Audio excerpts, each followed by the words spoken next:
പഴശ്ശിയുടെ കാലശേഷം ബാക്കിയുള്ള എല്ലാ രാജ്യസ്നേഹികളെയും ബ്രിട്ടീഷുകാർ കൊന്നൊടുക്കി. അതിലൊരാളായ കാണാട്ട തമ്പുരാനെയും കീഴടക്കി വിളമ്പൻ സാഹിബ് ഈ മന പിടിച്ചെടുത്തു. ഈ സമയത്താണ് കിഴക്കൻ മലയോരത്തെ അതീവ തന്ത്രശാലിയ ചെമ്പട്ടൻ ഈ കരയിൽ വന്നത്.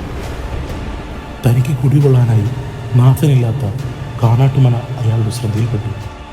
തൻ്റെ കയ്യിലെ മന്ത്രമോതിരം കൊടുത്ത് അയാൾ സാഹിബിനെ വരുതിയിലാക്കി. മനയുടെ നാലുകെട്ടിന് നടുക്ക് 5000 ആണ്ട് ആയുസ് നൽകുന്ന ഒരു കവച അരമന ഉണ്ടാക്കി അതിൽ സ്വയപ്രതിഷ്ഠ നടത്തി. കെട്ടുറപ്പിനായി ഓരോ കൊല്ലവും കവചത്തിന് ചുറ്റുമതിൽ പണിയാൻ അയാൾ സാഹിബിനെ ഏൽപ്പിച്ചു. സാഹിബ് തച്ചന്മാരെ വിളിച്ച് ചുറ്റുമതിലുകൾ പണിതുകൊണ്ടേയിരുന്നു. പക്ഷെ മാറി മാറി വന്ന തച്ചന്മാരെ ആരെയും പിന്നീടാരും കണ്ടിട്ടില്ല.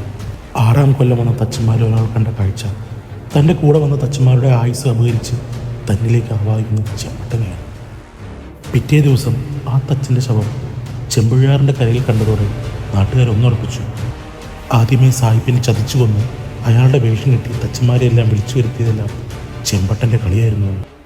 ചെമ്പട്ടൻ വാഴുന്ന മന അങ്ങനെ ചെമ്പാടൻ മനയെ ഇപ്പോഴും പലരും കാണുന്നുണ്ട് സാഹിബിൻ്റെ വേഷമിട്ട് നടക്കുന്ന ചെമ്പട്ടനെ.